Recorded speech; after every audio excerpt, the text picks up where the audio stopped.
నీటి మీద ఆశలు, వల నిండా కష్టాలు, ఆకాశమే హద్దుగా ఎదుగుతున్న ఆంధ్రప్రదేశ్ ఆక్వా రంగానికి ఒక్కసారిగా అంతర్జాతీయ గండం చుట్టుముట్టింది. అగ్రరాజ్యం అమెరికా విధిస్తున్న టారిఫ్ కోతలు, పడిపోతున్న ధరలు, పెరుగుతున్న పెట్టుబడి ఖర్చులు సాగు భారమై, బతుకు భారమై రైతులు కొట్టుమిట్టాడుతున్నారు. అయితే ఇలాంటి ఉత్కంఠ భరిత సమయంలో ఏపీ ప్రభుత్వం ఒక సంచలన నిర్ణయం తీసుకుంది. ఆక్వా రంగానికి 1000 ఏనుగుల బలాన్నిస్తూ 1200 కోట్ల భారీ విద్యుత్ సబ్సిడీని ప్రకటించి రైతన్న గుండెల్లో ధైర్యం నింపింది. అసలు ఏపీ సర్కార్ చేసిన ఈ మాస్టర్ ప్లాన్ ఏంటి? ఈ పవర్ఫుల్ ప్యాకేజీతో ఆక్వా రంగం ఎలా మారబోతుంది అనేది మన స్పెషల్ ఇంపాక్ట్ స్టోరీలో తెలుసుకుందాం.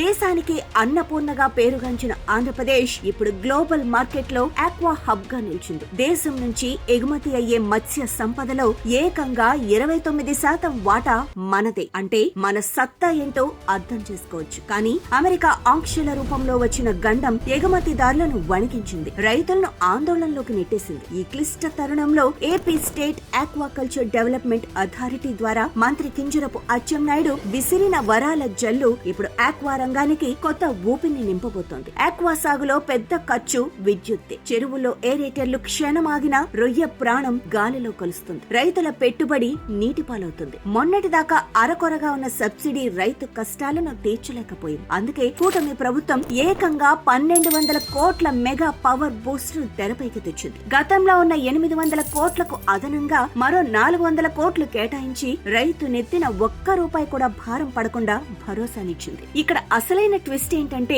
ఇకపై జోన్ల పంచాయతీ లేదు. మీరు ఆక్వా జోన్ లో ఉన్నారా, నాన్ ఆక్వా జోన్ లో ఉన్నారా అన్న తేడా లేకుండా రిజిస్టర్డ్ రైతు అయితే చాలు, సబ్సిడీ నేరుగా మీ ఖాతాకే వచ్చి చేరుతుంది. అయితే ఈ సాయం అర్హులకు మాత్రమే అందాలని సర్కార్ జియో ట్యాగింగ్ అస్త్రాన్ని ప్రయోగిస్తోంది. డిసెంబర్ 17 నుంచి రాష్ట్రంలోని ప్రతి ఆక్వా ఫార్మ్ సర్వే నెంబర్లతో అనుసంధానం కాబోతోంది. అక్రమార్కులకు చెక్ పెడుతూ టైం బౌండ్ పద్ధతిలో నిమిషాల్లో అనుమతులు ఇచ్చేలా వ్యవస్థను ప్రక్షాళన చేశారు. భూమి స్వభావం బట్టి ఏ పంట వేయాలో గైడెన్స్ ఇచ్చే సరికొత్త విధానం అమల్లోకి రానుంది. ప్రస్తుతం రాష్ట్రంలో కేవలం 49% ఫార్మ్స్ మాత్రమే రిజిస్టర్ అయి ఉన్నాయని, మిగిలిన వారు తక్షణమే రిజిస్టర్ చేసుకోకపోతే ప్రభుత్వ ప్రయోజనాలకు దూరం కావాల్సి వస్తుందని మంత్రి చెప్పటం ఇప్పుడు హాట్ టాపిక్ గా మారింది. ఇక ఈ కథనంలో మరో హైలైట్ ఏంటంటే ఆర్టిఫిషియల్ ఇంటెలిజెన్స్ వంటి టెక్నాలజీ తోడవ్వకపోతే అంతర్జాతీయ మార్కెట్ లో నిలబడలేమని గ్రహించిన ప్రభుత్వం ఆర్టిఫిషియల్ ఇంటెలిజెన్స్ వంటి అత్యాధునిక సాంకేతిక పరిజ్ఞానాన్ని అందిపుచ్చుకోవాల్సిన అవసరం ఉందని అధికారులు స్పష్టం చేశారు. తద్వారా ఆంధ్రప్రదేశ్ లో ఆక్వాకల్చర్ రంగం మరింత సుస్థిరమైన భవిష్యత్తును సాకారం చేసుకోగలదని వారు ధీమా వ్యక్తం చేశారు. చివరిగా తెలిసింది ఏంటంటే అంతర్జాతీయ స్థాయిలో ఎన్ని సవాళ్లు ఉన్నా వాటికి పరిష్కారం మాత్రం స్థానిక నాయకత్వం నుంచే వస్తుందన్న విషయాన్ని ఏపీ ప్రభుత్వం నిరూపించింది. ప్రభుత్వాలు మారవచ్చు, పథకాలు మారవచ్చు, కానీ ఆక్వా రైతుల జీవితాలు నిజంగా మారాలి అంటే ఇలాంటి నిర్మాణాత్మక దీర్ఘకాలిక నిర్ణయాలే కీలకమని ఆక్వా రంగ నిపుణులు స్పష్టం చేస్తున్నారు. సబ్సిడీ రైతుకు ఊతమైతే ఆధునిక టెక్నాలజీ అతనికి రక్షణ కవచం. ఈ లక్ష్యంతో సాగుతున్న ఈ ప్రయాణం ఆంధ్రప్రదేశ్ ఆక్వా రంగానికి ఒక కొత్త స్వర్ణ యుగానికి దారితీస్తుందని మనందరం ఆశిద్దాం.